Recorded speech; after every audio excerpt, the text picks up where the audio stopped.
आप सबका शुक्रिया। जैसा कि आपको मालूम है, कल लोकसभा में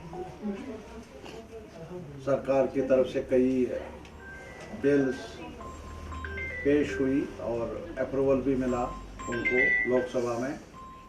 आज राज्यसभा में उन पर बहस हो रही है। ये इन बिलों का ताल्लुक जम्मू कश्मीर से है और इसी वजह से ये मुनासिब समझा कि आपके साथ हम गुफ्तगू कर लें। जहाँ तक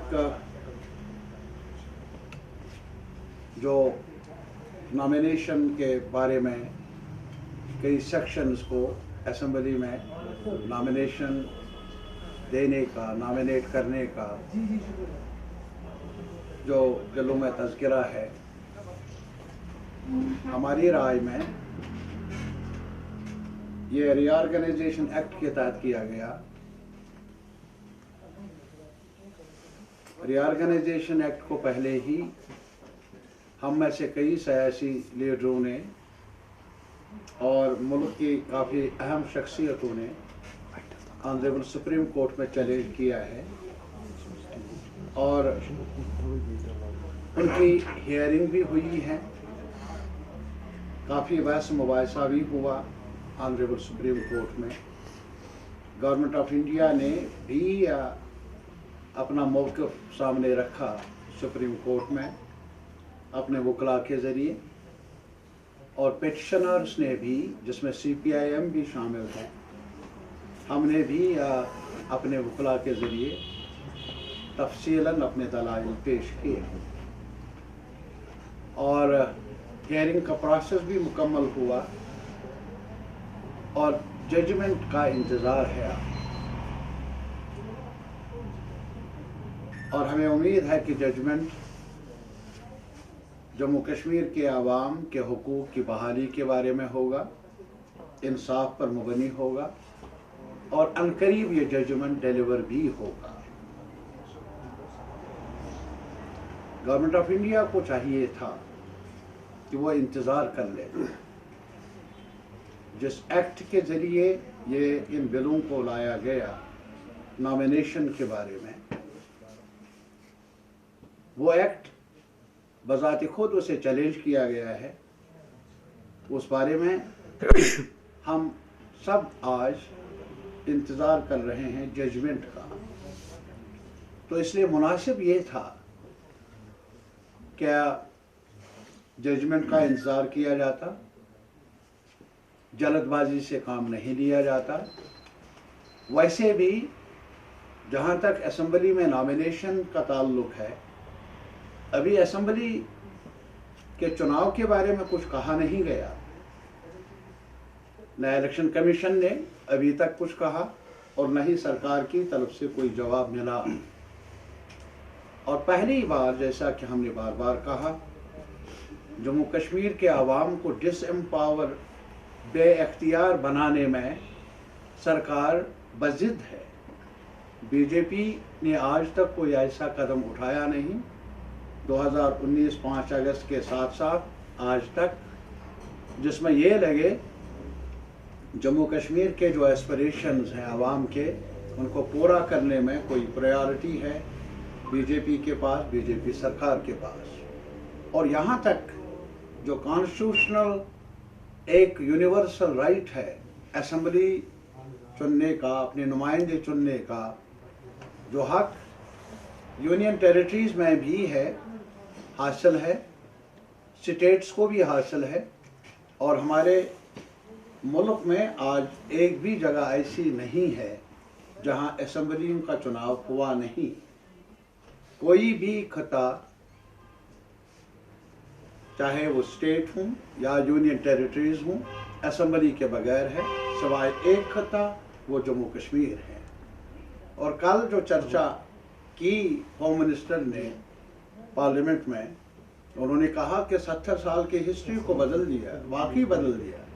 अगर कुछ जमहूरियत का नाम निशान था उसे भी मिटाया गया। और यहाँ तक कि असेंबली का जो असेंबली चुनने का इख्तियार एक शहरी को है।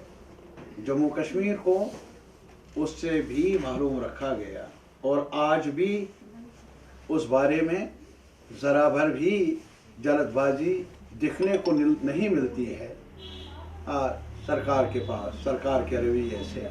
लेकिन नॉमिनेशन फिर क्यों? जब असेंबली ही नहीं तो नॉमिनेशन किस चीज़ का? इस बारे में जल्दी क्यों? ये एक सवाल है। दूसरा सवाल जुड़ा हुआ है, जब honourable the highest court of the country, जिसके बारे में हमें ये विश्वास है, ये उम्मीद है कि जम्मू कश्मीर के अवाम को इंसाफ मिलेगा, जो कुछ सरकार ने छीना हमसे वो रेस्टोर होगा, ये हमारी उम्मीद है, ये हमारी तवक्को है। लेकिन बहरहाल जो भी जजमेंट आएगा वो देखा जाएगा, इंतज़ार है हम सबको। तो सरकार को चाहिए था कि नॉमिनेशन के बारे में इतनी जल्दबाजी क्यों, और रीऑर्गेनाइजेशन एक्ट को ही चैलेंज किया गया है जिसके तहत ये नॉमिनेशन होने का उन्होंने चर्चा किया है। एक तो ये है, और दूसरा इसके साथ ही एक और काफ़ी चर्चा किया है पार्लियामेंट में होम मिनिस्टर ने, कि आज तक जैसे कि यहाँ जितने भी ओबीसीज़ हैं, सोशली इकोनॉमिकली बैकवर्ड सेक्शंस हैं, आज तक उनको इख्तियारात नहीं दिए गए। मैं मशवरा दे दूंगा, जो होम मिनिस्टर के माविन हैं उन्हें चाहिए कि वो होम मिनिस्टर को ऐसा रिकॉर्ड, पूरा रिकॉर्ड जम्मू कश्मीर असेंबली का, जिसको बंद किया गया, जिसको तहलील किया गया, उसे उनको दिखाए, सबमिट कर ले वो रिपोर्ट्स। मैं उनको याद दिलाऊंगा 2004 में जम्मू कश्मीर के असेंबली ने एक कानून पास किया है। वो कानून Jammu and Kashmir reservation act के नाम से जाना जाता है, और इस एक्ट में ख़ास तौर पर यह जिक्र है कि ऐसे तमाम हिस्सों को जो वीकर सेक्शंस के साथ ताल्लुक़ रखते हैं, जो सोशली इकोनॉमिकली बैकवर्ड सेक्शंस के साथ जिनका ताल्लुक़ है, उन्हें बाइख्तियार बनाया जाए एम्प्लॉयमेंट देने में, उन्हें प्रोफेशनल कॉलेजेस में प्रायोरिटी पर दाखिला मिले, और भी जो भी मामलात हैं उनके बारे में उन्हें न सिर्फ ये कि हिस्सेदारी मिल जाए, बल्कि उनके स्टेटस को देखते हुए, कमज़ोर स्टेटस को देखते हुए उनके वाजिब वो कमी, उस कमी को पूरा किया जाए। ये एक एक्ट है जो मैंने निकाला, मेरे पास है, और मैं आपसे भी दरख्वास्त कर लूँगा कि आप भी इसको डाउनलोड कर लें। जम्मू कश्मीर असेंबली का जो कि तहलील हो चुकी है, जम्मू कश्मीर का नक्शा ही उन्होंने बदल दिया है, आयन ख़त्म किया है, लेकिन फिर भी ये भी मौजूद होगा। इसको आप भी पेश कर लें, खुद आप मुताला कर लें। और मेरी गुजारिश है कि जो माविन हैं सरकार के, चाहे यहाँ के लेवल पर या दिल्ली के लेवल पर, वो भी अपने ज़ोमा को, होम मिनिस्टर साहब को और भी ज़ोमा को, कैबिनेट मेंबरान को बताएं कि यहाँ काफ़ी कुछ हुआ है जम्मू कश्मीर में, और उस हिस्ट्री को इरेज नहीं किया जा सकता। तारीख को आप निकाल नहीं सकते हैं, तारीख के अवराक को आप ख़त्म नहीं कर सकते। और इसी वजह से हम आपके पास यहाँ आए ये कहने के लिए, क्या हमें मालूम है कि बीजेपी के पास अगर कभी चुनाव हो गए तो इनके पास नंबर्स नहीं मिलेंगे, क्योंकि उन्होंने ऐसा किया नहीं।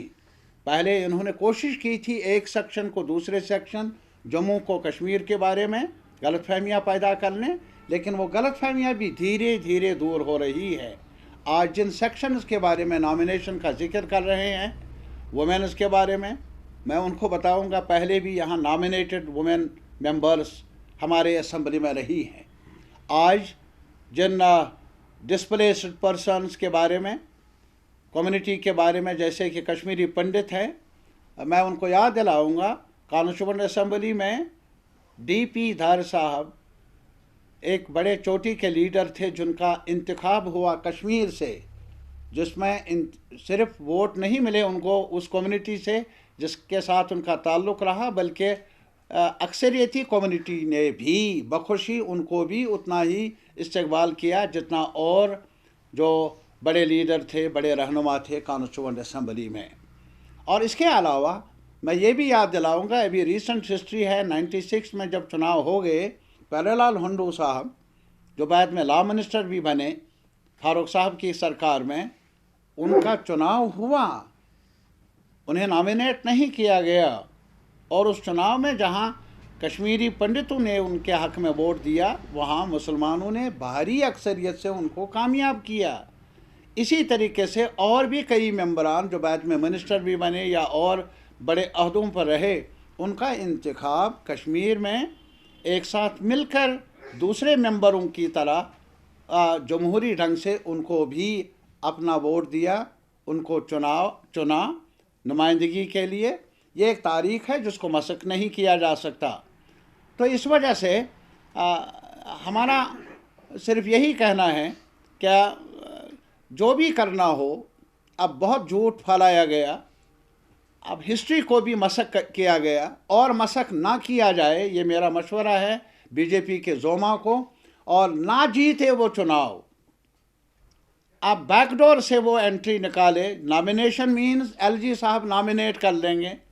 अब क्या एलजी साहब को परमानेंट इंस्टीट्यूशन में बदल दिया गया?